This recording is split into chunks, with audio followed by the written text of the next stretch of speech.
People live a long life, going through so many ups and downs, so much gain and loss. Is it ultimately to accumulate more for oneself, or to find peace of mind? This question seems simple, yet it causes so many people to ponder throughout their human journey. Because in life, we often see people vying for everything, from a small profit at the market to significant gains in their work, family, and relationships. Sometimes, looking back, we sigh. So much winning and losing, gaining and then losing again. What ultimately remains in our hands? The whirlpool of greed easily sweeps people away like floodwaters. The more one wants, the more one never feels satisfied.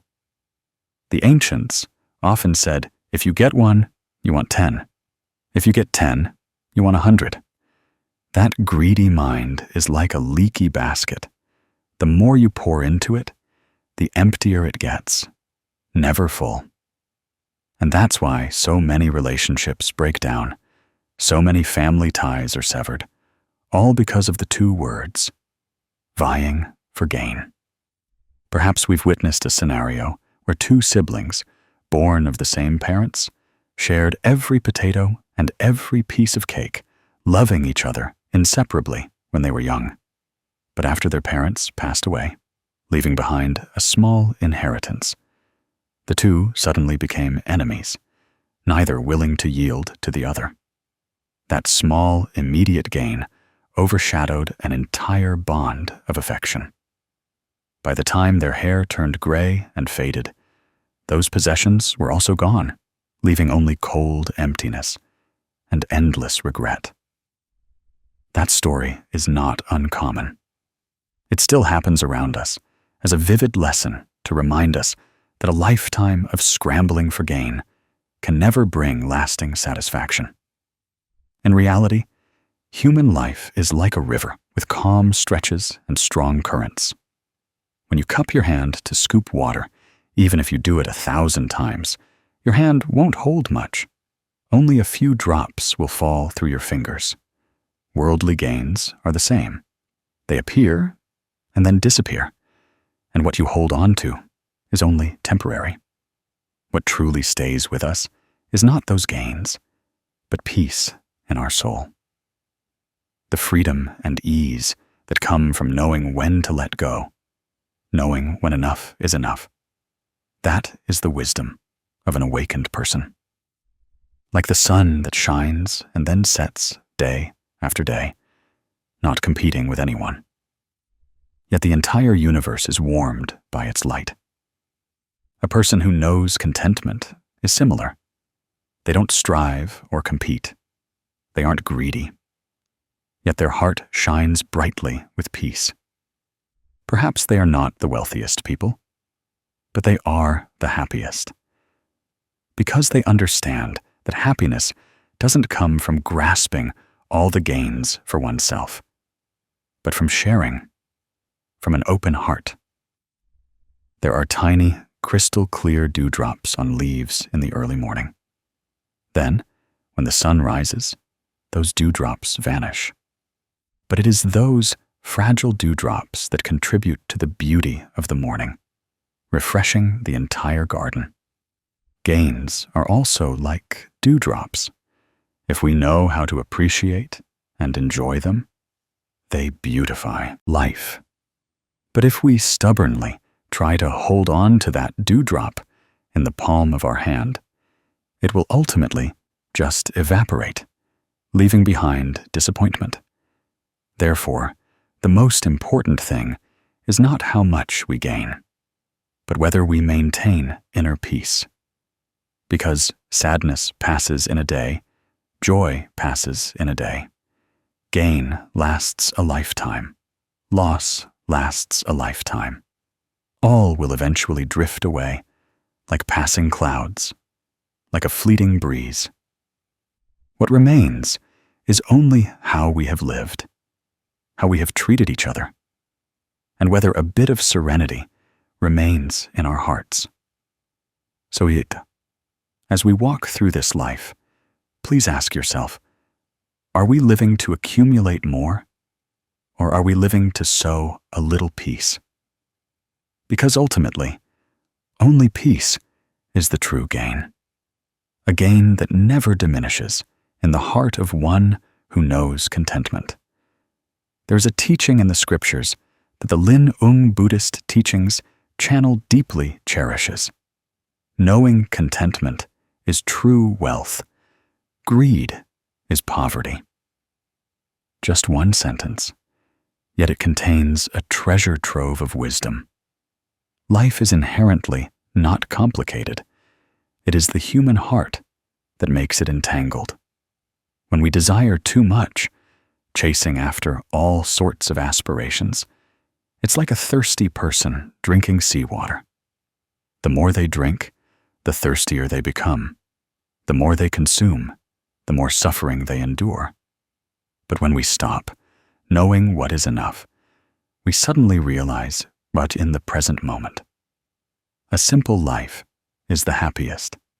Just being able to take a peaceful breath, eat a simple meal, see the sun rise and set. That is enough to be grateful for. People often mistake happiness for having a lot of money, many possessions, or great power. Yet, if you observe, how many wealthy people still complain about loneliness? How many powerful people still fear loss? How many people, believing they stand at the pinnacle, find their hearts empty? Life is inherently impermanent. Nothing belongs to us forever. What we hold in our hands today may be lost tomorrow. Wealth and fame are like passing clouds, appearing briefly and then vanishing.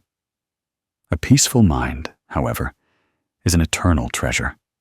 One who knows contentment is a person who can smile even in a small house, who can find joy in a bowl of rice with salted vegetables, who can see spring even amidst the freezing winter wind. The Buddhist Teachings channel wants to tell you a story about Mr. Lamb, a vegetable farmer in the countryside. He lived in a house with a thatched roof, with a small garden in front, growing water spinach and mustard greens, and a few rows of herbs in the back. Every early morning, when dewdrops still clung to the leaves, Mr. Lamb carried his 2 baskets to the market. His vegetables were fresh and green, grown without chemicals, so people loved them. He sold just enough to buy rice, and if anyone stopped by to ask for some, he would give it to them. His neighbors asked why he didn't expand, rent more land, and grow more to earn a profit, perhaps becoming richer than others. Mr. Lamb just smiled, his face etched with kind wrinkles. I eat 3 meals, and I'm full. What more do I need? I live my life just wishing for peace every day. That's enough. It sounds simple, but in that statement lies an entire philosophy of life. Mr. Lamb wasn't unaware of the allure of money, but he understood that no matter how much money one has, one can only eat 3 meals. One sleeps in only one bed and wears clothes on only one body. The rest, if one keeps it all for oneself, is just an added burden, added worry, added affliction. But if one knows how to share, knows when to stop, then the mind is tranquil and the heart is at peace. Some people who heard Mr. Lamb's story scoffed, saying, "How can someone like him, given an opportunity, not seize it? Not getting rich is a waste." But you see, while many toil day and night, running around exhausted, Mr. Lamb remains at ease. He wakes up to the sound of birds singing, returns home in the evening to drink a cup of plain tea, watching his grandchildren play, with no worries in his heart. That is true wealth. Haven't you seen similar scenes? Poor people who are always joyful because they appreciate every little bit, and wealthy people whose hearts are never at peace because they don't know when to stop. Happiness does not lie in the quantity of possessions, but in our attitude toward life, like a glass of water. If we see the glass half full, our heart is grateful. If we see the glass half empty, our heart is discontent. One who knows contentment finds abundance even in scarcity.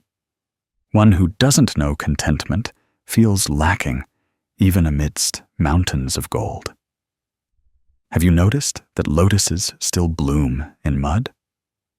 The flower doesn't wait for a royal garden, nor for crystal clear water. It still emits a pure fragrance even in murky mud.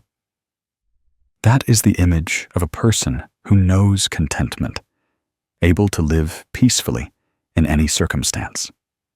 But if we constantly complain and demand, it's like looking at the sky and clouds and blaming them for not being bright yet, or looking at the sun and blaming it for not having risen yet. Life is inherently like that. It can never be perfect according to our wishes. But if we know when to stop, anywhere, at any time, can become a pure land. To understand more deeply, I invite you to try a small practice right now. You can sit right where you are, relax your shoulders, unclench your hands, gently close your eyes, breathe in deeply, feeling the breath enter. Breathe out very slowly, smiling softly, whispering in your heart 3 times, I am enough. I am enough. I am enough. Do you feel lighter? Just one breath can make us feel contentment right in the present moment. We don't need to wait until we have a lot. We don't need to wait until everything is perfect. Right now, we can still be happy. Another great practice. Every night before bed, take a small piece of paper and write down 3 things you are grateful for from the day. They can be very simple, like, today I had a hot bowl of rice. Today I still have my parents. Today I breathed peacefully. When we write them down, our hearts suddenly feel full. Gradually, we will develop the habit of looking at what we have instead of constantly chasing what we don't. That is the path to contentment. My dear friend, this world is vast and complex, and the human heart is difficult to fathom. But the truth is very simple. A simple life is the happiest. When we know when to stop and know contentment, our hearts naturally become serene, like a calm lake. But when we endlessly crave, our hearts are perpetually troubled by storms. Sadness passes in a day. Joy passes in a day. The rich live one life. The poor live one life. The only difference is whether we choose to live peacefully or in suffering. So, as you walk through the marketplace of life, remember Mr. Lamb's words, I eat 3 meals and I'm full. What more do I need? One who knows contentment is always rich. One who constantly craves is always poor. That is a simple secret that not everyone realizes. I hope you listen to these words and then quietly contemplate them to find a simple, gentle way of life for yourself. Happiness is not far away. It is right in this moment. We smile at ourselves and say, I am enough.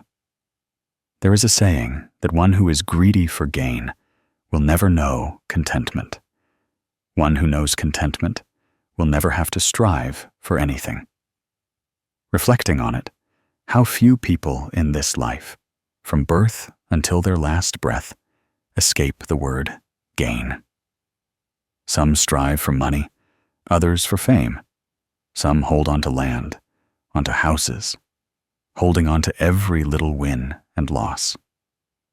But looking back, a lifetime of gains may not guarantee even one day of complete enjoyment. Gain is like river water. When we open our hearts to let the water flow, the cool current nourishes fields, bringing forth abundant harvests. But if we try to block it all, keeping everything for ourselves, the stagnant water will turn into a polluted swamp. And eventually, we won't even be able to use it. Gain is the same. It is inherently impermanent, appearing and disappearing, coming and going. If we cling to it, if we claim it all for ourselves, it's like imprisoning ourselves in a cage of ambition. The tighter we squeeze, the more painful it becomes. The more we hold, the more we lose. In daily life, we easily see countless lives embroiled in disputes. Siblings become estranged over a small plot of land. Fathers and sons grow distant over a bit of money. Friends turn into enemies over a single gain. All those contests for supremacy might seem like victories at first glance, but ultimately, people cannot preserve them completely. The gains are only superficial. The losses seep into the heart. The Zen Buddhist Teachings channel recalls a story about Mr. Tuan, a man from the countryside. He and his elder brother inherited a piece of ancestral land. Instead of discussing it together for a harmonious division, Mr. Tuan decided to claim the larger share, unwilling to yield. And so, long, agonizing years passed in lawsuits, court appearances, appeals to the commune and district, endless petitions, and arguments. The land remained stubbornly in place, but the fraternal bond had long been broken. Just as the lawsuit seemed close to resolution, Mr. Tuan fell ill. A terrible disease tormented him daily. All the money he had earned, all the gains he had clung to, ultimately only went into medicine. The day he closed his eyes, the land was still there, the deeds in his name, but his breath was gone, and he could no longer enjoy it. Relatives gathered around his sickbed, but there was no sign of the brother he once had, for their bond had been buried during the days of contention. Seeing that scene, everyone sighed. A lifetime of gains may not guarantee even one day of complete enjoyment. Mr. Tuan's story serves as a mirror for life. We clearly see that gain can be held, but not forever. Money can be accumulated, but no one can take a single penny with them when they depart. Even this very body we must leave behind in the mortal world, let alone land, a house, or a few coins. Yet we endlessly strive and compete, like someone constantly scooping seawater to drink. Drinking continually, the more one drinks, the thirstier one becomes, ultimately only bringing oneself suffering. If we can stop and know contentment, we will feel lighter. It's like that blossoming flower, which will eventually wither. But while it blooms, it spreads its fragrance to the world. It doesn't compete or claim a share. It simply fulfills its role as a flower. People are the same. If they know how to fulfill their duties, live peacefully, yield, and share, their lives will be completely different. When we know how to let go of gain, we preserve affection. When we are willing to take a step back, we preserve our entire family and moral values. Some people ask, so, if we let go of gain, how do we live? The answer is, letting go of gain doesn't mean abandoning everything or neglecting life, but knowing when to stop, having enough to eat, enough to wear, enough to sustain oneself, and care for family. That is already great happiness. Craving more, striving for more, sometimes only brings more suffering. Letting go a little, the mind becomes free. The body feels light. That is true gain. For what material wealth can compare to inner peace? If you are listening to these words now, please try 1 minute of silence. Close your eyes. Breathe in deeply, feeling the air enter your chest. Then slowly breathe out, letting all entanglements depart with your breath. As you breathe in, smile. As you breathe out, let go. Do this 3, or 10 times. Then, in that moment, think about what you have. A roof over your head, a warm meal, a family still by your side. That alone is enough to be grateful for. Write down one thing you are grateful for today. It could be your health, your child's smile, a friend's concern. When you are grateful, you naturally feel you don't need to strive for anything more. Reflect on life. Sadness passes in a day. Joy passes in a day. Striving lasts 1 lifetime. Yielding also lasts 1 lifetime. So, which path do we choose for peace of heart? Remember, a lifetime of gains may not guarantee even 1 day of complete enjoyment, but affection and inner peace can be felt every day if we are willing to loosen our grip. The ancients said, yield 1 step, gain the vast sea and high sky. Indeed, stepping back 1 pace gives us space to breathe. Giving up a little gives us a whole realm of serenity. Every day, practice letting go of 1 small thing. Let go of a resentment. Let go of a desire to win or lose. Let go of an argument. Little by little, you will find your soul expanding, clear and bright like the sky after rain. So please remember, a lifetime of gains may not guarantee even 1 day of complete enjoyment, but living gently, knowing contentment, knowing when to stop, makes every day a complete day. And in each of those days, we will find life worth living, people worthy of compassion, and ourselves worthy of peace. There is a brief but profound teaching of the Buddha. Greed is like the vast ocean. The more you drink, the thirstier you become.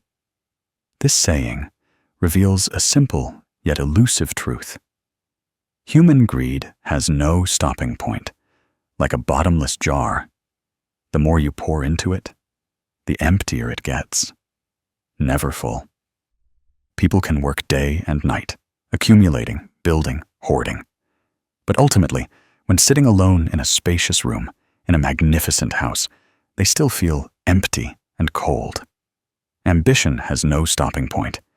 It is a deep pit that swallows the joy of life. And whoever falls into that pit loses the inherent serenity of their soul. Perhaps all of us have known a few people in our lives who live only to accumulate. They calculate, even at the market. They are meticulous in business.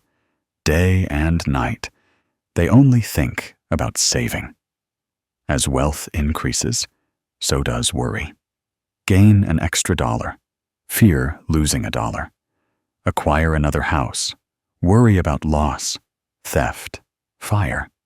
Life then becomes an endless spiral, constantly worrying about preserving and accumulating, forgetting that human life is inherently short, and all will eventually be but a dream.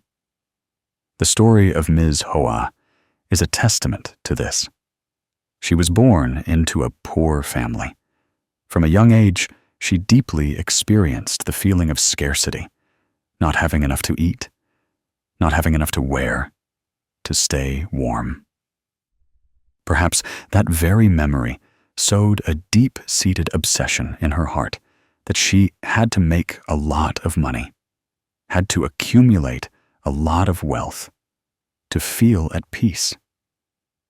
And so, throughout her life, she never allowed herself to rest. She opened a shop, waking before dawn and only sleeping when night fell. There were days she was so tired she wanted to collapse, but she forced herself up, telling herself, just a little more effort, earn a little more money to save for my children and grandchildren. Years passed, and she accumulated a lot of money. She built a large house, bought gold, and kept it in a chest, furnishing her home with all sorts of things. Everyone who saw her praised her as skillful, foresighted, and well-planned, but only she understood that her heart was never at peace. Whenever she sat in her large house, she felt a vast emptiness. She had money, but rarely dared to spend it on herself. She had gold, but never dared to wear it, only fearing its loss. Her children and grandchildren also didn't dare approach that gold cabinet, knowing she was very strict. Then, in her old age, she sat quietly in that house, looking out at the yard, and suddenly felt incredibly lonely.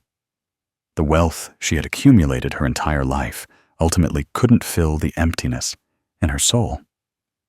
Ms. Hoa is the image of many of us. We imagine that having more money will bring more joy, that more houses will bring more happiness.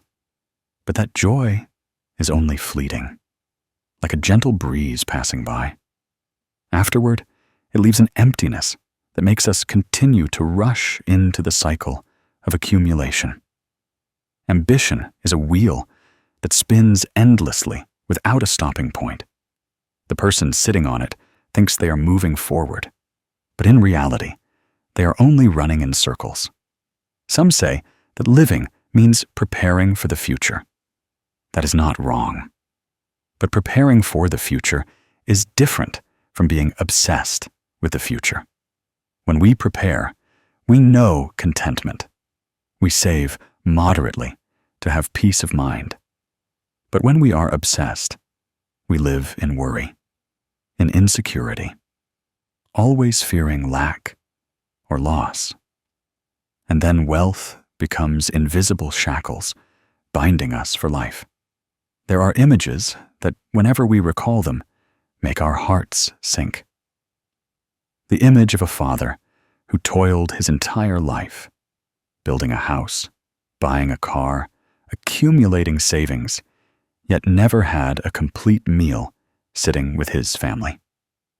The image of a mother who exhausted all her health, working until her children grew up, only to find her strength depleted, with little time left to spend with them. That is the price of chasing endless accumulation. Money can buy many things, but it can never buy back lost time. If we reflect carefully, we will see that bottomless greed is like a deep well. No matter how many buckets of water we lower into it, we can never reach the bottom. The more we lower, the more exhausted we become.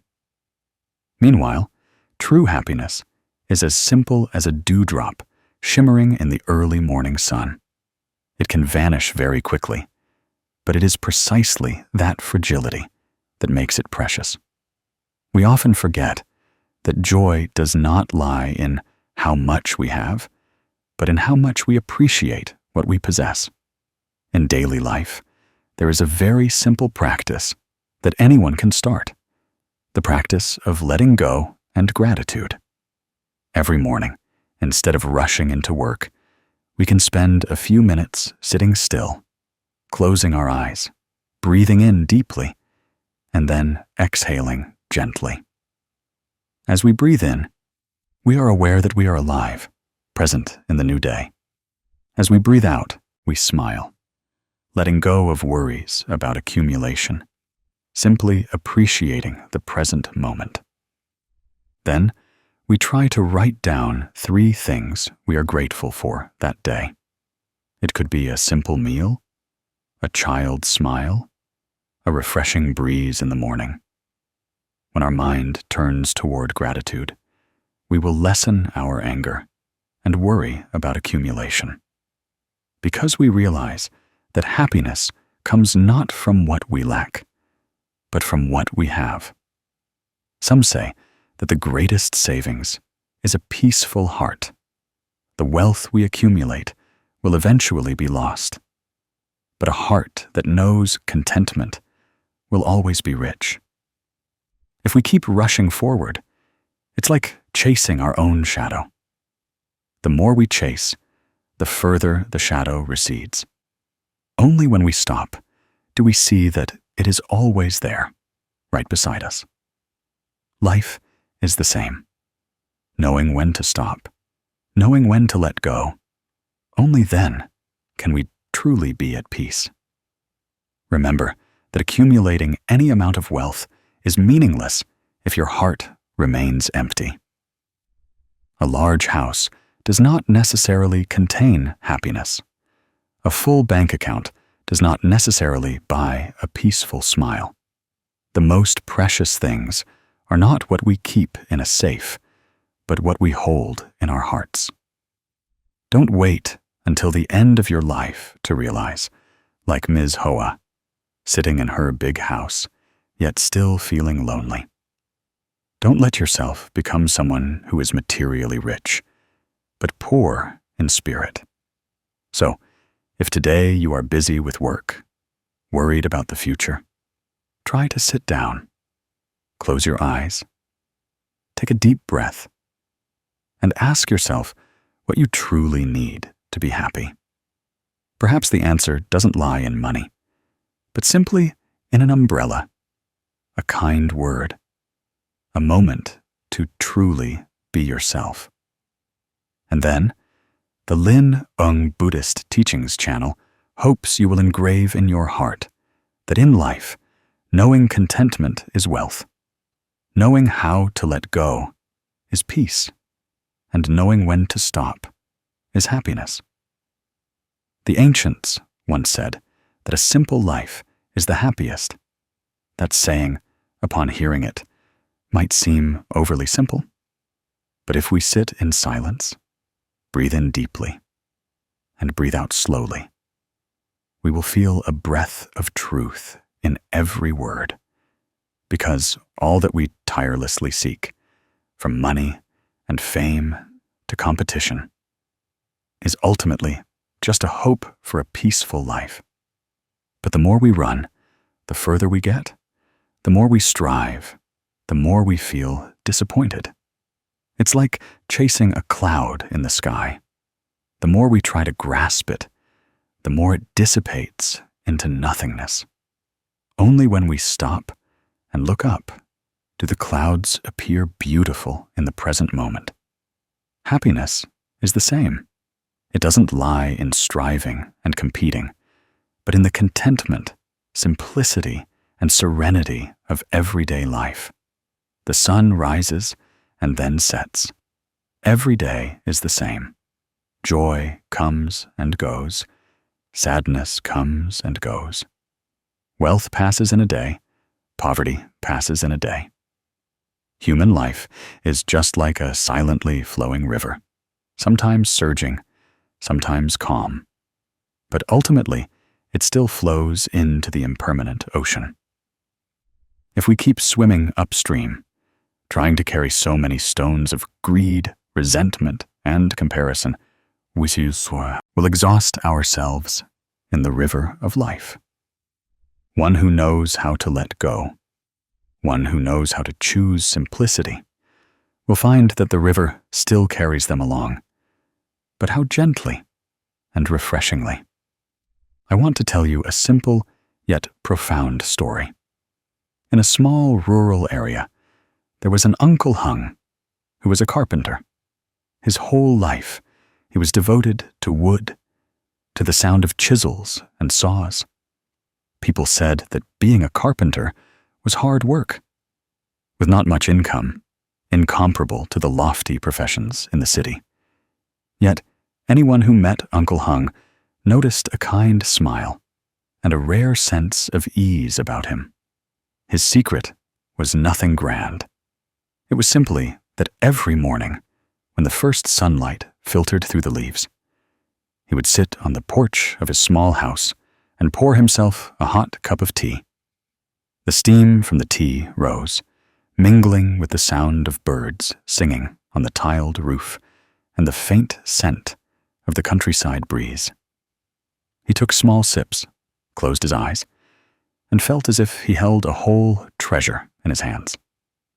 People usually rush back and forth, hastening out in the morning, stuck in traffic, jostling, and then busy with work, with meetings, with calculations in their hearts.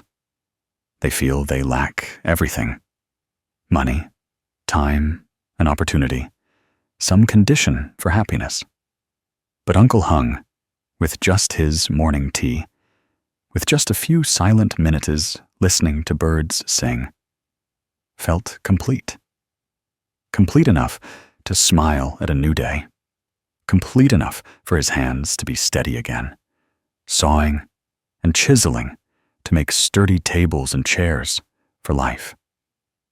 He said, happiness isn't about having a lot, but about not feeling a lack in one's heart. That story may be simple, but it contains a profound philosophy, because we often mistakenly believe that happiness lies in grandness, in excess. But the more we search, the more we lose the present. We are like thirsty people who overlook the clear dewdrop right in front of them, rushing instead to find a spring at the horizon. The dewdrop glistening on a leaf in the early morning can quench the soul's thirst. A smile from a loved one, a handhold, a simple meal can also warm the entire heart. Yet, because we are so engrossed in chasing, we fail to see them. One who knows how to simplify life is one who knows how to put away unnecessary things. It's like our own room. If we leave too many belongings cluttered with dust, we will feel cramped and suffocated. But when we clear things out, restoring emptiness to the room, we then feel spacious and comfortable. The soul is the same. When we store too many calculations, comparisons, and resentments, we feel heavy. When we let go a little, when we choose simplicity, our mind naturally becomes expansive and light. The Buddha taught that happiness is not far away, but within each breath, each step. If we take a breath, knowing we are alive, knowing we still have the opportunity to love, to let go, then at that very moment, there is happiness. Happiness is right here, right now, not waiting or tomorrow. There's a small practice I'd like to share with you. Now, if you can, sit up straight. Gently place your hands on your thighs and close your eyes. Breathe in very slowly, silently, saying in your heart, I am breathing in. Breathe out very slowly, silently saying, I am breathing out. Breathe in, knowing you are alive. Breathe out, smiling. Just doing this 3 times, we already feel our hearts settle. If every morning we start the new day with a few minutes of mindful breathing, we will find our tea sweeter, our meals tastier, our work lighter. That is the gift of simplicity. And happiness also begins with gratitude. We can try a small exercise. Every night, before going to bed, write down 3 things you are grateful for from the day. It could be a smile you received, a kind word, a moment of stillness you experienced, or simply that you still have enough health to go home. If we maintain these 3 small things every day, they will become a great treasure in our hearts.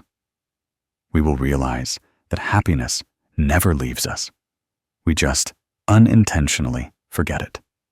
One who lives serenely is one who knows that tomorrow the sun will still rise and set. Sadness will pass. Joy will pass. What we need is not to stubbornly cling to things, but to appreciate the present moment, like Uncle Hung and his morning tea. That simplicity gave him a fulfilling life. So, I would like to offer you a gentle reminder. Don't wait until you have a lot of money to think you'll be happy. Don't wait until everything is done, all dreams fulfilled, to believe that only then will you find peace. Happiness is not a destination, but a journey. It lies in every morning cup of tea, every smile, every breath. If we choose simplicity, we will find peace right in this moment. Because ultimately, human life is as fleeting as morning sunlight, which eventually fades, like a flower that blooms and then withers. We cannot take anything with us except a tranquil soul. So let's live simply, so that every day is a gift. And happiness is no longer a distant dream, but becomes a reality, right in the present. There's a beautiful saying that forgiveness is an umbrella that shelters you in rain and wind. In this life, each of us has been hurt at least once by someone's words, actions, or behavior. These wounds are sometimes fleeting, but sometimes they linger and cling to our minds like a persistent, unending rain. If we forever hold those raindrops in our hearts will remain soaked, cold, and heavy. But when we know how to open the umbrella of compassion, even in a fierce storm, we can still find warmth and peace. Forgiveness is that umbrella, a gift we give ourselves before giving it to others. Many mistakenly believe that forgiveness is weakness, yielding, or passively enduring to let others dominate. But the truth is the opposite. Forgiveness is a quiet strength. One who can forgive understands that life is short. Resentment only depletes our energy, and only love brings us peace. A person who holds on to resentment in their heart is like locking themselves in a dark room, sealing all the windows, and then complaining that they never see the light. Forgiveness is the act of opening the door. Light has always been there. We just refused to see it. In Buddhist teachings, it is taught that anger is a fire that can burn down an entire forest of merits. Just one thought of resentment, just one clinging, can cause our mind to lose its inherent clarity. One who holds on to hatred is like someone drinking poison and hoping the other person suffers. Forgiveness, therefore, is not for others, but first and foremost for ourselves. When we can let go of the stone in our heart, we can walk lightly on the path of life. There is a simple story about Ms. Lan, a woman living in a small riverside hamlet. She was kind and hardworking, typically carrying water, drying rice, and raising her children. But then one time, Due to some misunderstanding, her neighbor spoke harshly, uttering words that deeply hurt her. Both sides exchanged harsh words, neither willing to yield. It seemed that their neighborly bond was irrevocably broken, like a shattered ceramic vase that could not be repaired. However, as time passed, Ms. Lan thought a lot. She realized that anger brought nothing but weariness. Every day, passing the alley and seeing her neighbor's cold gaze, she also felt her heart heavy. One afternoon, seeing her neighbor in difficulty, she set aside her pride, actively approached them to start a conversation, and then helped them carry heavy things.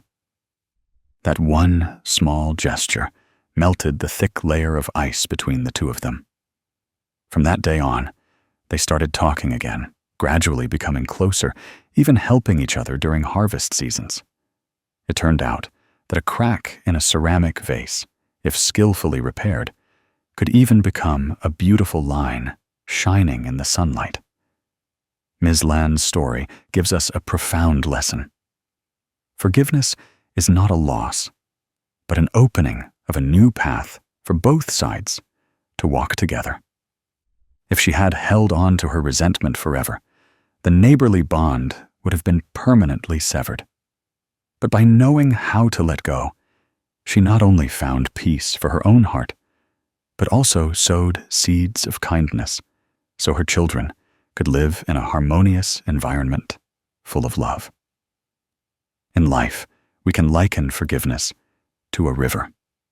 River water is sometimes murky, sometimes clear, but it always flows without stopping. If the river water stops, it will become stagnant and smelly, turning into a muddy swamp. Forgiveness is the same. If we cling to hatred, our minds will become thick and heavy. But when we let it flow like a river, carrying away mud, we ultimately get fresh, cool water. Forgiveness is the current that purifies our soul. Every day, people ask the Zen Buddhist Teachings channel, "If I forgive, will others take advantage? Will they continue to hurt me?" No. Actually, forgiveness does not mean condoning wrongdoing.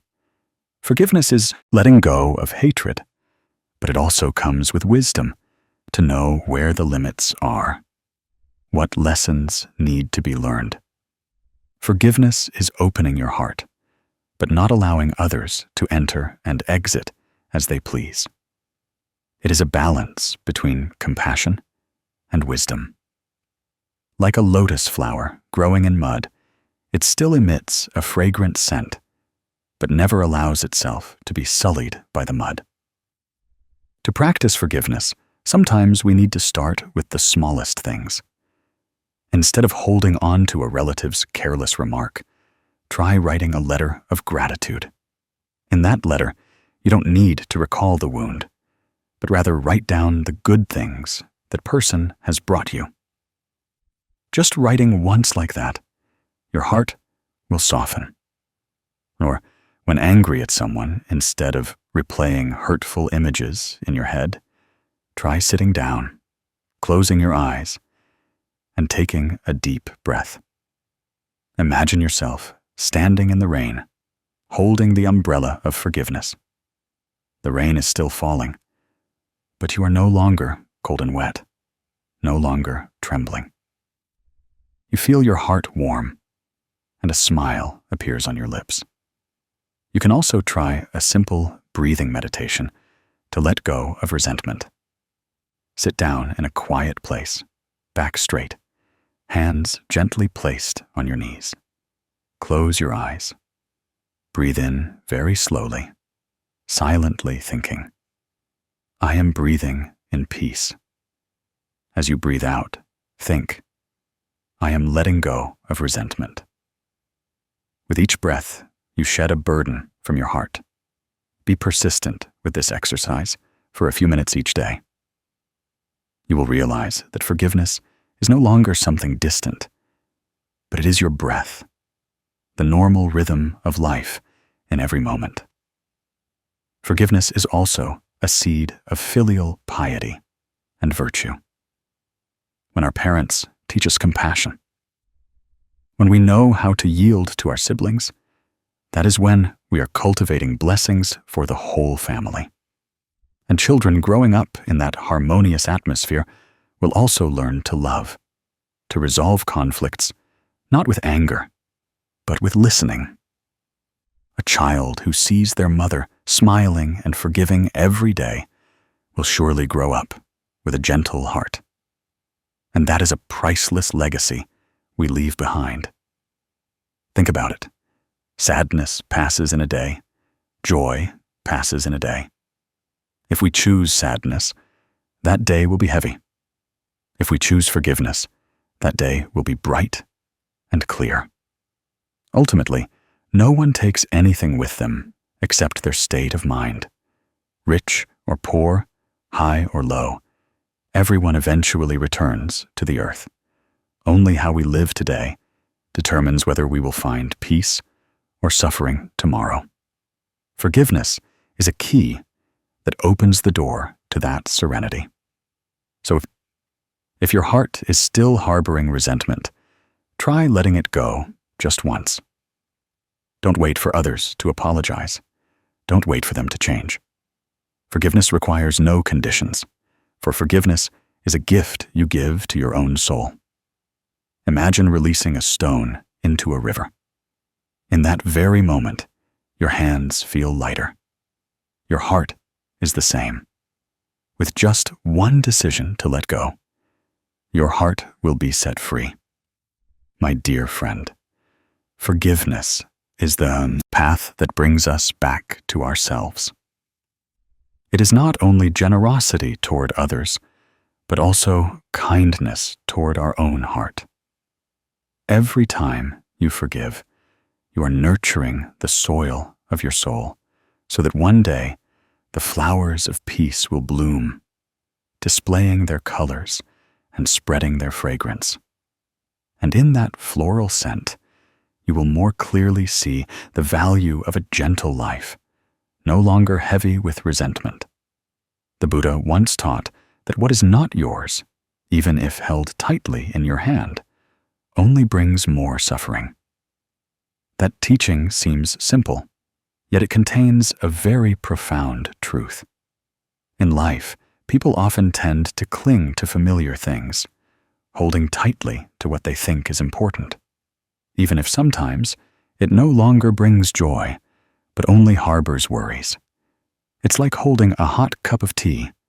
Your hand starts to burn, but you refuse to let go, trying to hold on. And the pain only increases. Only when we dare to let go does the hand stop hurting and the heart lighten. True suffering doesn't come from external factors, but from inner clinging. We fear loss, fear change, fear letting go. We think that holding on forever is completeness, but in reality, the tighter we hold, the more it hurts. Some people cling to a decaying relationship, leading to more tears than laughter. Some cling to a broken object simply out of regret, only to have worry constantly follow them every day. Clinging brings no security at all. It only binds our mind, making us tired by the very thing we thought was an attachment. I want to tell you the story of Mr. Min, an acquaintance of mine. Mr. Min owned an old motorcycle. It had been with him for many years, carrying him through countless roads and memories. But then the bike increasingly deteriorated. Sometimes it wouldn't start. Sometimes it would break down in the middle of the road. There were even times he had to push it for miles, his shirt drenched in sweat. Yet, every time someone advised him to get a new bike, he would shake his head. He said this bike had been with him for too long, and he'd regret letting it go. Moreover, he feared having to spend a large sum of money. And so, he continued to live in worry. Every time he went out, he was anxious. Then one day, the bike broke down so badly that repairing it was no longer effective. Mr. Min was forced to get a new one. Strangely, when he sat on the new bike, a feeling of relief washed over him. He no longer had to fear breakdowns in the middle of the road, no longer constantly worried about unexpected troubles. He suddenly realized that what he had tried to hold on to had actually only bound him in days of insecurity. Only when he let go did he truly gain comfort and freedom. Mr. Min's story is not unfamiliar. Each of us has an old bike in our hearts. It might be an object that no longer has value. It might be a relationship that has run its course. It might be a past pain that we keep clinging to, unwilling to put down. We hold on out of regret. We hold on out of fear of loss. But we don't realize that the tighter we hold, the more we suffer. It's like holding a burning coal in your hand. The tighter you grip it, the more it burns. Only when you let go do you stop being burned by the fire. Letting go does not mean abandoning emotions or memories. Letting go simply means not allowing them to become a burden on our soul. If the mind still clings, it is difficult to find peace. A full cup cannot have more water poured into it if some is not drunk first. How can a soul filled with fears and regrets have room for peace to reside? Therefore, letting go is a wise choice. Not because we don't love, but because we know that love cannot equate to bondage. One who knows how to let go is like a skillful musician who knows when to stop. If they keep plucking the strings endlessly, the sound will no longer be clear, but only grating. There is a small exercise you can practice right now to train yourself in the ability to let go. Close your eyes, take a deep breath, and then exhale, imagining that you are setting down a worry you have carried for so long.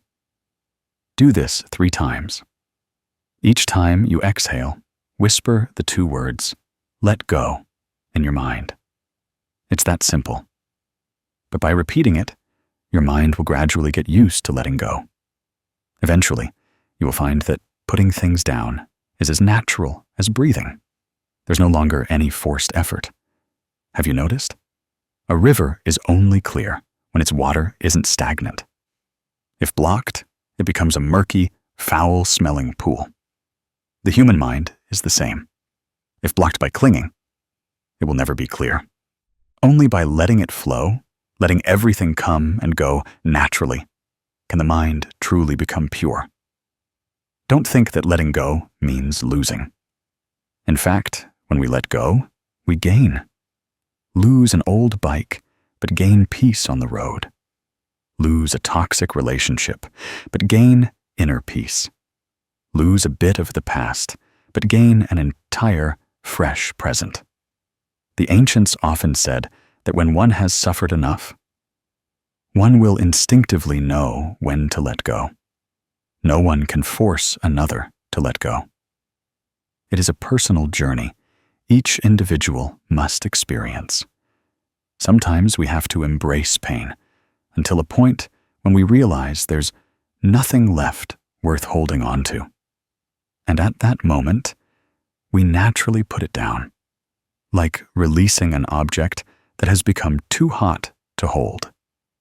So don't blame yourself if you can't let go immediately. Be patient.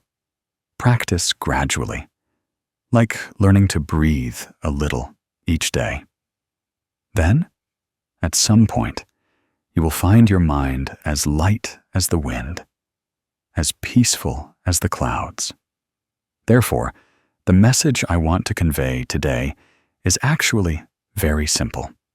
If in your heart you have an old bike, a hot cup of tea, a burning coal. Try to put it down. Perhaps at first, you'll regret it, you'll hesitate, you'll be afraid. But after all, you will see that when you let go, you lose nothing. On the contrary, you truly gain peace. Life is inherently short. Sadness passes in a day. Joy passes in a day. Holding on forever only brings suffering. Letting go is peace. Please be kind to yourself by learning to let go.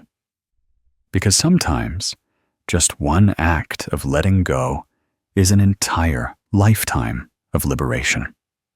There is a teaching that many often speak of. Letting go is not losing.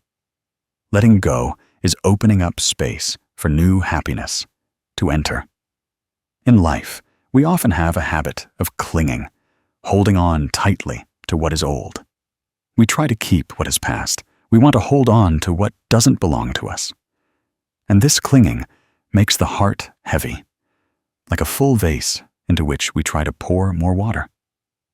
Not only does the water spill out, but the vase also no longer has room for fresh, clear water to flow in. People are the same. Once we hold on to the past and embrace sadness, there is no longer room for joy to blossom in the present and future. People often think that letting go means loss, but in reality, loss only comes when we hold on painfully. Letting go, however, is a choice to free ourselves. When an arm no longer holds a heavy stone, that arm becomes light enough to embrace a flower. When our mind stops clinging to a wound, then our mind has space to receive the light of love, joy, and tranquility. In a small village in central Vietnam, there was a girl named Han. Her life, like that of many other young women, once included a pure first love. She loved and placed all her trust in that person. But then that person left, leaving her with countless sorrows. From that day, Han seemed to transform into a different person. Her eyes were always filled with sadness. On evenings, watching the sunset, she only saw a bleak gray, with no light left in her heart. The pain of her old love was like a shadow that followed her for many years. She rejected new joys, refused other relationships, and closed the door of her heart tightly, because she thought that letting go would be no different than betraying her past love. However, life does not always take a single turn. One day, her father fell gravely ill, and she had to stay by his side, caring for his every meal and sleep. During those long, sleepless nights, she began to flip through the pages of the Buddhist scriptures her mother used to keep on the altar. Each word permeated her soul, making her gradually realize suffering didn't come from others leaving, but from her own clinging heart. The person was gone, but she still held on to their image. That's why her heart was heavy, unable to find peace. Late one night, after chanting a short scripture, she placed her hand on her chest and whispered, "I choose to let go." Those words seemed simple, but they marked the beginning of a new journey in her soul. Han didn't forget old memories, but she no longer let them bind her. She chose to focus on what she could do today, caring for her parents, cooking a warm meal, reading a page of scripture, chanting a Buddha's name. Her heart gradually settled like a lake after a storm. Ripples remained, but the moonlight could now reflect on its surface. A few years later, she met a kind man who appreciated her, and she was able to smile and embrace new happiness. If she had clung to a lost image from the past, how could she have this day? It was letting go that opened a new door for her. It was letting go that transformed an empty space into a vast sky where flowers could bloom. You see, letting go is not losing. Letting go is stepping out of a cramped room so we can breathe the fresh air of freedom. Letting go is setting down a stone so our hands can be light enough to hold a flower. Letting go is erasing a line of sorrow to make space for a new poem of life. And just like Han's story, when we dare to let go, we can smile and move forward, allowing new happiness to enter our lives. But letting go is not easy, because the human mind tends to cling, wanting to hold tightly to what once belonged to it. It's like gripping a rope. The tighter you hold, the more your hand hurts. But if you dare to let go, you will see that your hand is no longer bleeding. Therefore, letting go is an art. It is not forgetting, nor is it indifference, but an attitude of mindful living. We know that everything in life is impermanent. People come and go, scenery changes, joys and sorrows follow each other like day and night. There is day, there is night, there is sun, there is rain, there is meeting, there is parting. When we understand the principle of impermanence, letting go is no longer a loss, but a natural acceptance. If you are holding on to some pain in your heart, an unhealed wound, try sitting down very quietly and taking a deep breath. As you breathe in, you are aware that you are embracing that pain. As you breathe out, you smile and silently say, "I allow myself to let go." You don't need to forget immediately. You just need to allow yourself a small space for new winds to blow in. Try practicing letting go of the smallest things, an annoyance at work, an unpleasant remark, an old, broken item that you still regret. As you practice letting go of small things, your soul will grow wider, and you will have the strength to let go of even bigger things. In the practice of letting go, you can also write a letter of gratitude to the past. Write to the person who hurt you, or to your past self. Thank you for giving me an experience, whether it was joy or sorrow. I am grateful. And now, I choose to move forward. After writing, you can burn the letter as a ritual of closure, releasing it to the wind and clouds, just like dropping a flower petal into a river to let it float away. And you turn to look at the clear water, finding your heart lighter. And dear friend, remember that nothing in this life is permanent. Sadness passes in a day. Joy passes in a day. Rich or poor, high or low, all eventually flow into the ocean like a river. Letting go does not mean indifference, but choosing to walk freely, not letting any stone hold you back. When you practice letting go, you will feel your heart expand. You will feel freer than ever before. Happiness is not far away. It's just waiting for you to open the door. So you can try a small practice today. When meditating, place your hand on your chest, close your eyes. As you breathe in, silently say, "I am here." As you breathe out, say, "I allow myself to let go." Do this 3 times, and you will feel peace weaving into every breath. Little by little, day by day, you will gradually learn the art of letting go. That is the greatest gift you can give yourself. In life, some things, the tighter we hold them, the more suffering they bring. But when we let go, we see the vast sky, like a kite that can only fly high when its string is released, like a flower that can only bloom when it's released from its bud, like the sun that can only shine brightly when night falls. All teach us one thing: Letting go is not losing. Letting go is opening up. And in that opening, happiness, peace, and light will find their way in. Life is a series of moments, a concise statement, yet containing the entire truth about our existence in this world. Human life is as short as a white cloud drifting across the sky. Seen in the early morning, by evening, it has dissolved into nothingness.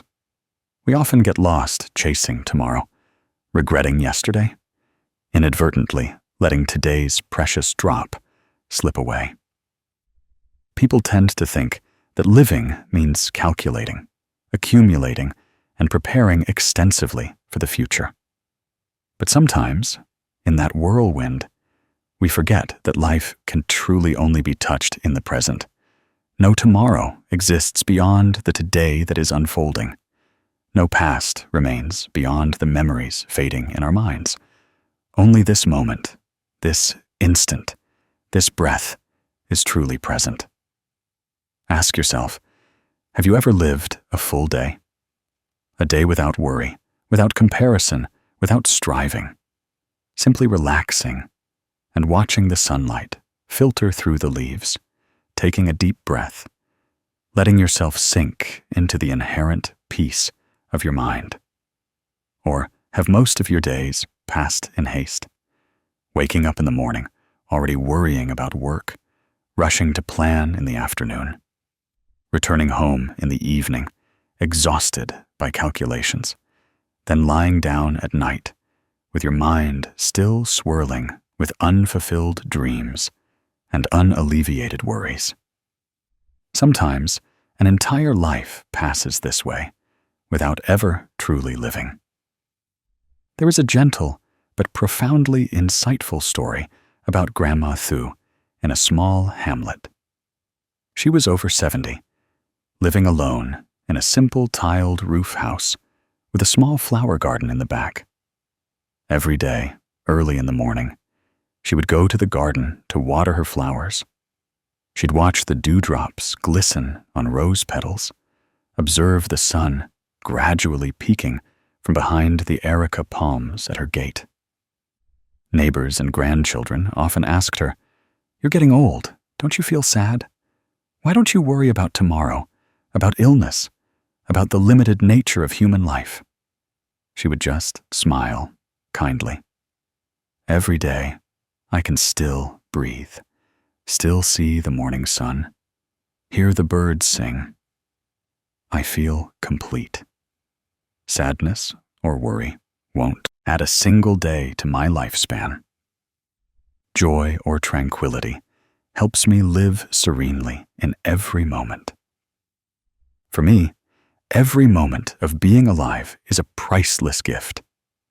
That answer was as light as a fleeting breeze, yet it was a profound lesson. The old woman had understood what many spend their entire lives searching for without realizing: that living is in the present, not waiting until one has a lot of money, a grand house, or a full family to be called happy.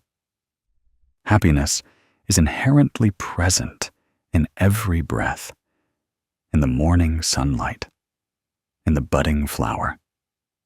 Just by stopping and appreciating, we will find life truly abundant. But if we constantly strive and compete, always thinking that only the future will bring peace, then this entire life will be an endless race without a finish line. In Buddhism, there is a profound teaching. Human life is only in one breath. If we exhale and do not inhale again, life is lost. We can talk about tomorrow, but we are not sure if we will be present tomorrow. We can regret yesterday, but no one can go back and change it. The present is the true ground to sow seeds of happiness. Missing it, we lose everything. Try looking at a morning flower. A dewdrop trembles gently on a delicate petal, shimmering in the sunlight. If you rush past, you'll only see an ordinary flower, but if you stop and look closely, you'll see a miniature universe reflected in that dewdrop, reflecting light, reflecting the color of the sky. A flower blooms today. Tomorrow it may wither. This morning's dewdrop will vanish when the sun rises. Our lives are the same.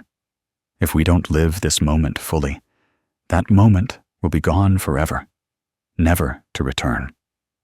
Young people often think they have plenty of time. They postpone joy, postpone living, assuming they will live later when they have money, or enjoy life when conditions are met. But in reality, each passing day is a lost day. No one knows how many days they have left. Some fall asleep and never wake up. Some are healthy, yet a sudden severe illness takes them away. Some were just talking and laughing yesterday, and today they have passed on. So why don't we live fully today, instead of waiting for some distant day? Living each moment fully doesn't mean abandoning everything or doing nothing. It means bringing our full attention to whatever we do, experiencing it completely. When eating a meal, we truly savor the flavors, grateful for every grain of rice, every drop of sweat from the farmer, and from the loved one who cooked it. When talking with our children, we give our full attention, listening with our whole heart, not listening while thinking about other things. When working, we focus completely, but we are not enslaved by the work. Instead, we see it as a creative joy. Living this way, every day becomes a beautiful flower, every moment a song of peace. To help your mind return to the present, you can practice a simple breathing meditation. Sit still, relax your entire body, and gently close your eyes as you breathe in. Clearly be aware. I am breathing in. As you breathe out, smile. I am breathing out. That's all. But if you do it slowly and mindfully, you will find your mind settling. The breath is the bridge that brings us back to the present. Each time we breathe in, we connect with life. Each time we breathe out, we let go of worries, let go of afflictions. You can also practice gratitude journaling every day. In the evening before going to bed, write down 3 things you are grateful for from that day. It could be a delicious meal, a child's smile, a kind inquiry from a friend, or simply that you are still breathing, still seeing the moonlight outside your window. When you are grateful for small things, you will find yourself incredibly rich, no longer feeling deprived. And then, desires and striving will gradually settle. Life is a series of moments. Any moment cherished will shine brightly. Any moment overlooked will be lost forever. One who knows how to live is one who knows how to stop, how to smile, how to breathe, how to savor the taste of life right in the present moment. Don't wait until old age to look back with regret that you never truly lived a single day. So the Zen Buddhist Teachings channel wants to whisper to you, don't let today pass in rivalry and comparison. Don't let your mind be continuously drawn to an unarrived tomorrow. And don't cling too much to a faded past. Return to this moment, to this breath, to this smile. Living one day fully is living an entire lifetime fully. A saying the ancients often repeated, comparing oneself to others only brings more worries. Knowing contentment with oneself immediately brings peace. That concise saying opens up an entire path for us to ponder. In daily life, we often inadvertently place ourselves on a scale with others. When we see someone successful, our heart sinks. When we see others with grand houses and beautiful cars, our hearts waver. When we see them traveling, showing off photos, eating delicious food, shopping for branded goods, a feeling of inadequacy arises within us, as if we are inferior. But in reality, when we enter that comparison, we only bind our minds in a circle of envy. No different from tying a rope tightly around our heart and then hurting ourselves. There's an old saying, every tree has its own flower. Every home has its own scene. Each person's fortune is different. Some are born into luxury. Some struggle to make ends meet daily. Some are healthy their whole lives. Others are afflicted with illness from childhood. No one is alike, because each person's karma and circumstances are unique. But paradoxically, we take that uniqueness and place it side by side, then measure who is better or worse. Whenever we feel inferior, we become sad. Whenever we feel superior, arrogance arises. Ultimately, comparison brings no peace. It only creates an added burden that exhausts the soul. The Zen Buddhist Teachings channel remembers a story about Mr. Bin. He was a kind, hard-working man. His life was quite comfortable. He had a harmonious marriage and healthy children. But then one day, he met an old friend. After many years, that friend had now bought a splendid house and a shiny new car. Seeing this, Mr. Bin's heart suddenly felt heavy. He wondered why his friend, who started just like him, was now much more successful, while he himself was still struggling, without even a decent house. From that day on, Mr. Bin carried a sense of despondency in his heart. He was no longer as cheerful as before, feeling lethargic at work and irritable at home. He forgot that he was still living in a warm family where his wife and children waited with smiles. Until one day, he heard that his friend was suffering from a serious illness. That friend had a house and a car, but couldn't sit still and enjoy them. His body was in pain, his spirit broken. Seeing that scene, Mr. Bin seemed to awaken. He realized that each person has their own fortune and karma. No one takes from another, nor does anyone claim from another. Someone with possessions might not have good health. Someone with fame might not have a harmonious family. Those who seem inferior are sometimes enjoying a kind of happiness that others cannot buy. From then on, Mr. Bin no longer paid attention to comparison. He returned to caring for his family, appreciating every warm meal, every laugh of his children. And at that very moment, he found true peace. Mr. Bin's story is like a mirror for all of us. Comparison only makes the mind more weary. When we use others' measurements to gauge our own lives, we will never find ourselves fitting, because that measuring stick does not belong to us. A peaceful person is one who returns to themselves, content with what they have. When the mind is content, blossoming flowers on a branch appear beautiful. When the mind is content, a meal of vegetables and pickles transforms into a delicacy.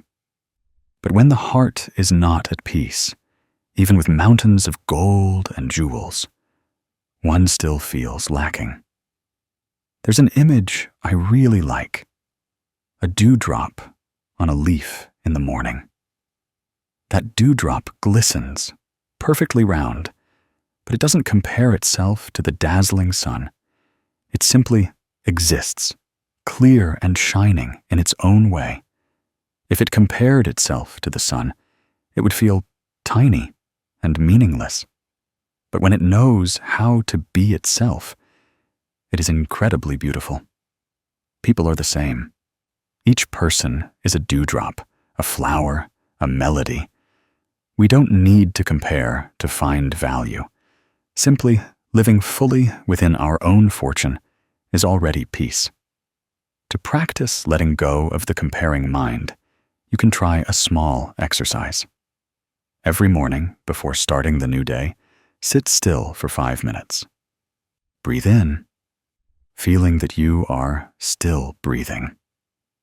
As you breathe out, silently tell yourself, "I am enough." Then you can write down 3 things you were grateful for yesterday. It could be a family meal, a kind inquiry, or simply being healthy enough to go to work. As you write them down, you will see that life is not lacking at all. Little by little, your heart will stop chasing others and return to recognizing joy right in the present moment. There is a philosophy in Buddhism that no 2 people in heaven and earth are alike. Each person is a unique lesson of karma and circumstances. If we constantly look at others, we will miss our own lesson. But when we turn back, learn to appreciate and nurture our own lives, we will find tranquility. So please remember, there's no need to compare, no need to compete. Being content with yourself is the door to serenity. Like a piano with both white and black keys. Thanks to that, the music can resonate fully. Life is the same. There are tall people, short people, rich people, poor people.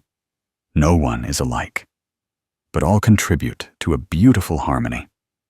And you just need to be yourself, an indispensable note in that melody. Only love can embrace the entire world. The ancients said so. And in Buddhist scriptures, the world-honored one also reminded his disciples that a compassionate heart is the path to serenity and happiness.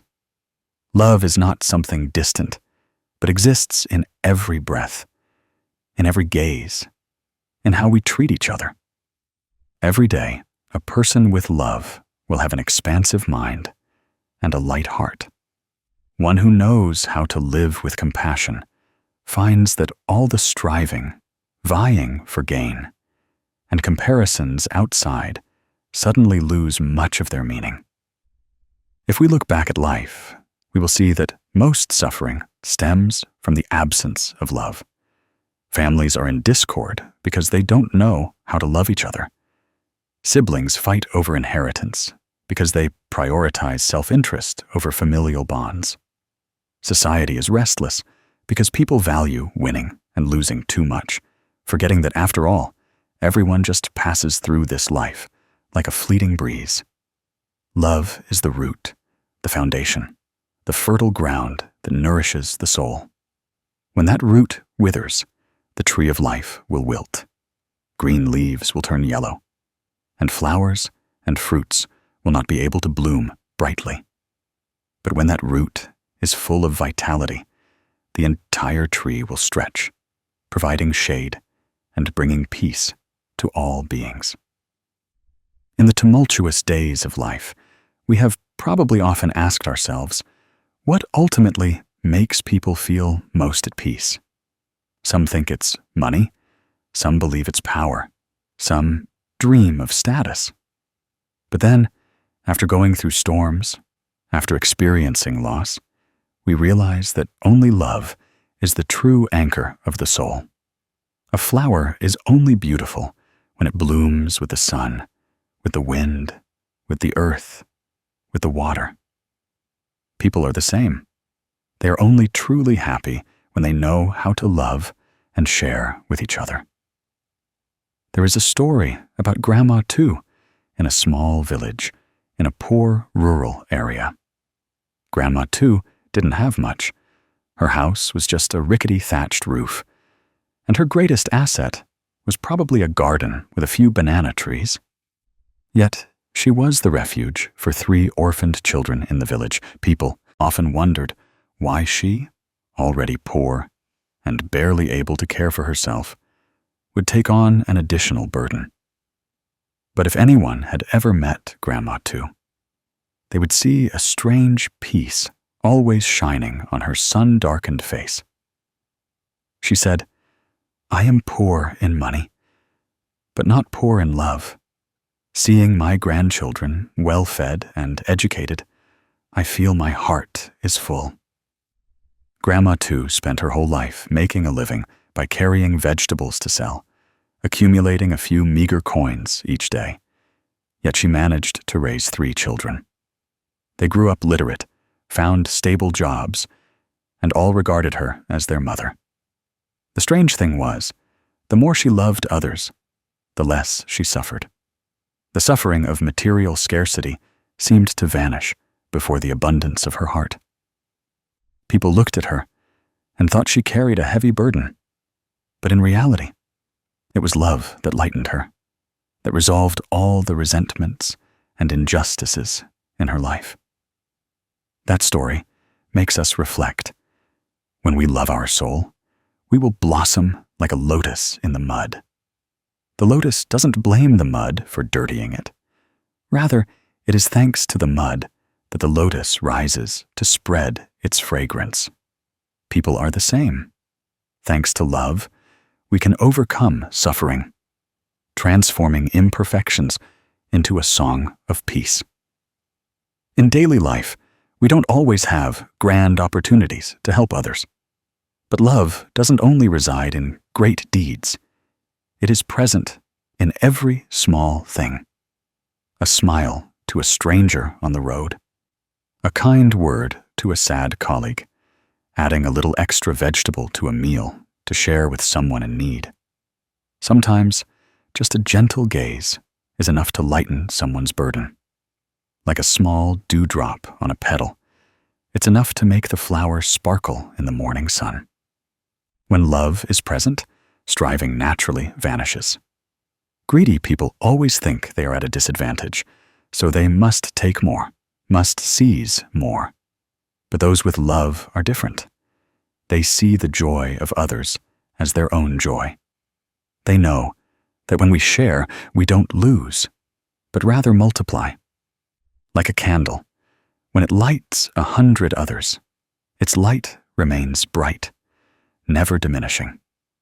If you pay attention, you'll see that people who live with love are often quick to forgive, quick to be tolerant. They seldom compare, seldom nitpick. Why? Because when the heart is full of love, small scratches in life have no place to cling. Like a wide river, a handful of mud thrown in quickly dissolves, unable to muddy the entire stretch of the river. Conversely, those lacking love are prone to anger, prone to clinging, easily turning small matters into big ones. They're like a stagnant pond. Just one pebble is enough to make the water murky. So how do we cultivate love in our hearts? There are many ways, but the most important thing is to start with ourselves. We must learn to love ourselves first before we can love others. Loving ourselves here doesn't mean indulging desires, but knowing how to care for our body and mind, not letting ourselves be swept into anger and greed. When we are peaceful, we have the ability to give. Peace is like a full pitcher of cool water. Only when full can it be poured out for others. A small practice anyone can try. Every morning before starting work, spend 1 minute sitting still, breathing gently, and then silently tell yourself, "Today, I will live with love. I will open my heart to whatever comes my way." That affirmation is like a seed sown in your mind.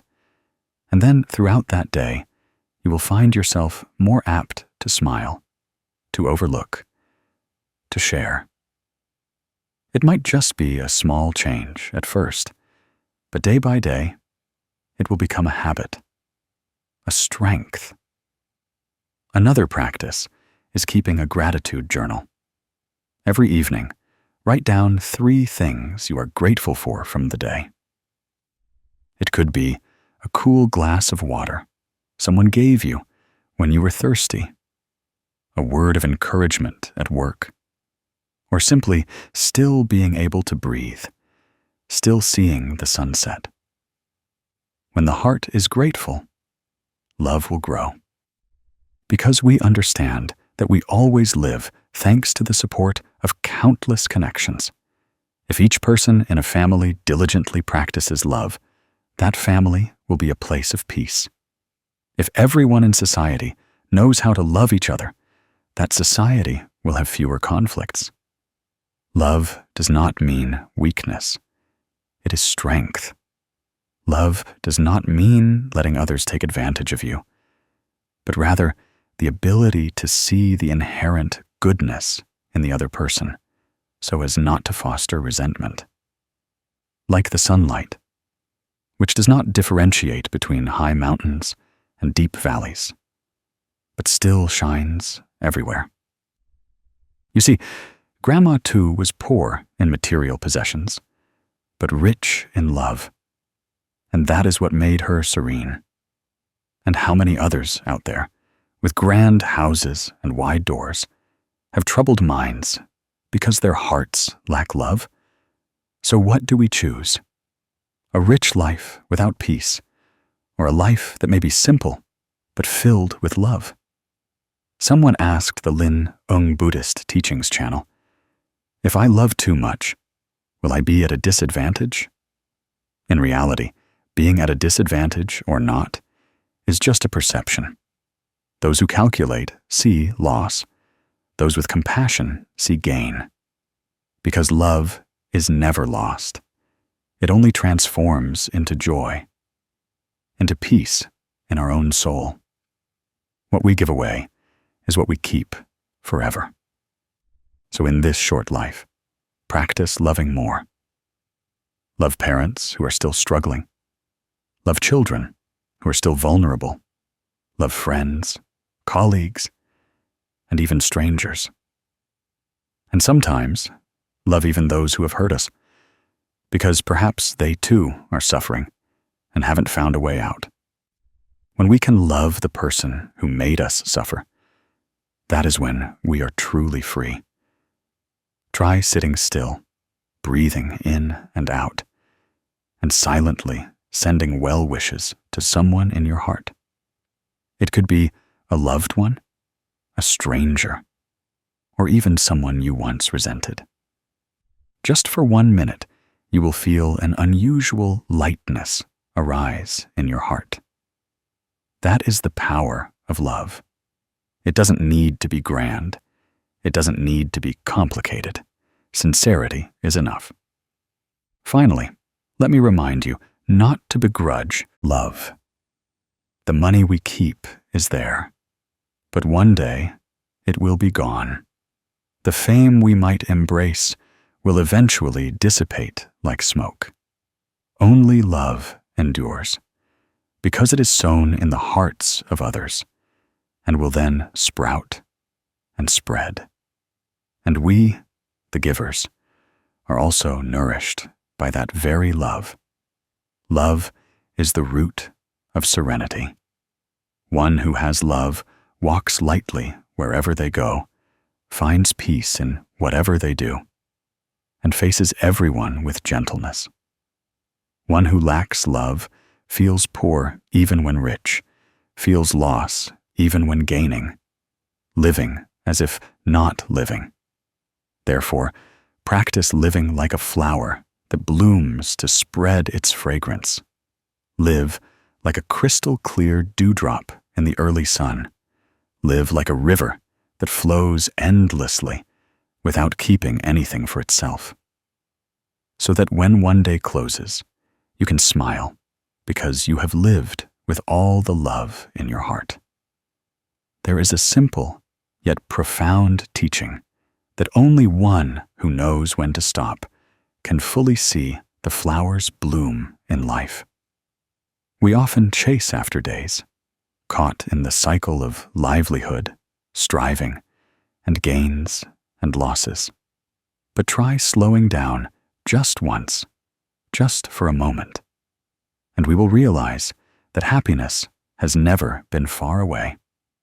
It is still right beside us, hidden in the gentle whispers of the wind, in the light of a sunrise, in the chirping of birds among the leaves. But if we keep rushing forward, if we keep thinking that only when we have more, when we have enough, will we find peace, then in reality, we are losing the present, losing the small miracles quietly existing around us. Life is not lacking in opportunities to enjoy stillness, yet we rarely grant ourselves the right to slow down. People often believe that you have to be fast to catch up.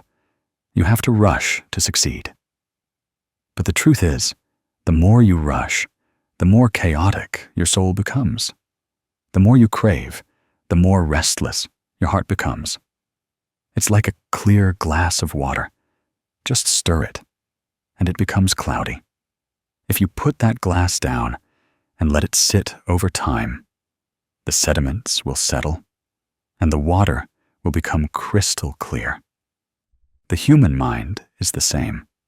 When it knows when to stop, when it knows how to breathe slowly, how to observe, then the heart becomes clear.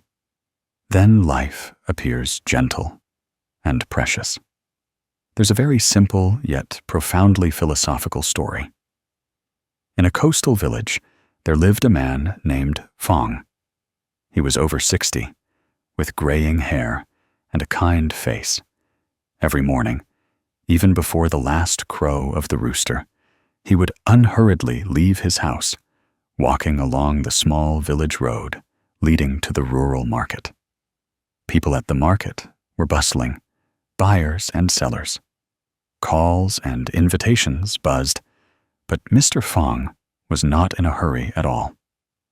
He stopped by the vegetable stall to chat with the old woman selling water spinach.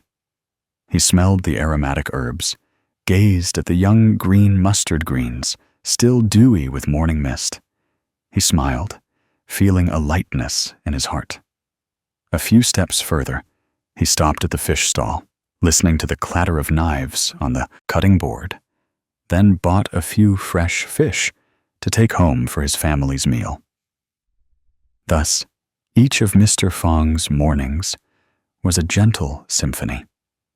The sound of the wind blowing through the bamboo groves, the warm voices of people chatting, the birds greeting the sunrise. He didn't need much, didn't demand extravagance. He just lived fully in those moments. And it was thanks to this that he felt life to be completely miraculous. People often say that happiness is not a destination, but a journey. But we forget that. How many of us relentlessly race to the end of the road without realizing that flowers and grass have bloomed along the way? Happiness is when we can hear a bird's song, see a dewdrop rolling on a leaf, see the sunlight dye the rooftops golden in the early morning. These seemingly small things are the foundation for true peace. The more we slow down, the more we realize we are living, not just existing. If we look deeper, we will see that slowing down is a way to train the mind. The Buddha taught that the mind is like a monkey, like a horse, always jumping around, always chasing after delusions. One who knows when to stop, who knows how to observe, will then see the true nature of life. Like a musician who cannot play continuously without pauses, it is the silences between the notes that create the melody. Life is the same. If there is only busyness and haste, it will become chaotic. There must be pauses, moments of stillness, for life to truly have a harmonious rhythm. Slowing down does not mean being lazy or giving up. Slowing down is knowing how to enjoy, how to appreciate every moment, every small joy. A family meal with the laughter of children. A peaceful afternoon, sitting together on the porch, watching the golden sunlight linger on the wall.